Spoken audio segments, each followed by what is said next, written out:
When I was a little girl, that was, if you asked me what I wanted to be, I would say, I want to be a star. And I was very dramatic about it. Like,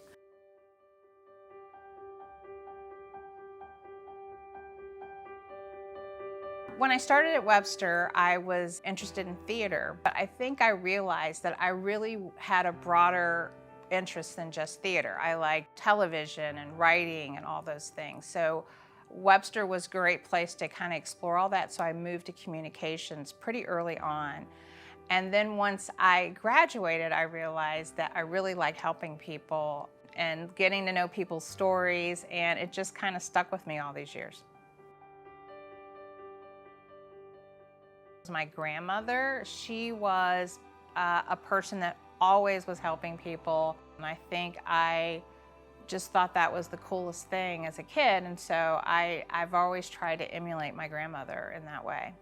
My mom was kind of my professional role model. My mom started as a school teacher and worked her way up to the upper administrations of Cincinnati Public Schools, and so I always looked up to her as a mom can do anything and be professionally anything that you want to be.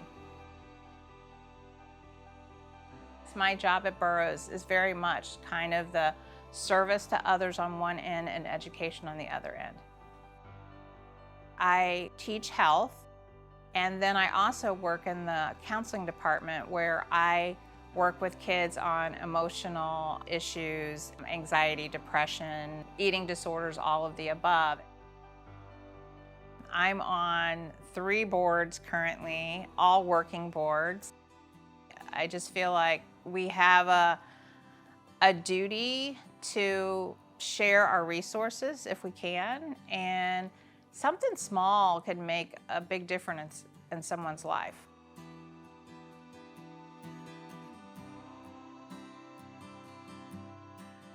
I found myself in Africa working with a doctor to do HIV prevention work. The first hospital I went to served a region of about 7 million people. There was one hospital and they had 250 beds with no running water. And when I came back to the United States, I thought, well, I'm going to help these hospitals find a way to pay for a roof or plumbing or whatever. I decided to start a nonprofit called Medical Facility Aid. And what we decided we were going to do was help medical infrastructure in rural communities in the developing world. And it's been one of the main missions in my life. And I've gone back and forth to Africa countless times, and seeing some of the hospitals that I went to when I first started this and how they've grown and been able to have better infrastructures for their patients has been everything to me. My daughter was the one that noticed Mr. Jimmy walking across a parking lot, struggling to get to work. And she's like, Mom, this is stressing me out. He keeps looking at his watch because he needs to get to work and he could barely walk. And I just rolled down the window and I said, hey, let me drive you across the street. And first he turned me down and I just said, get in the car. He was just the most delightful man, and I just thought,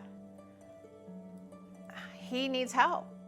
Came home and I thought, I'm gonna help fix his car, and I put it on Facebook, and all of a sudden, the community answered and they started donating money, and I got to go back in a couple days and surprise him and say, Jimmy, guess what? You have $10,000. What do you want to do with it? And he was thrilled beyond words, and we went and bought him a car that day. It was just knowing that people cared, which is sometimes in this world we forget, but people cared. People cared about someone that I didn't even know, and they gave me their money because they trusted me, which meant a lot. And we changed his life. We literally changed his life.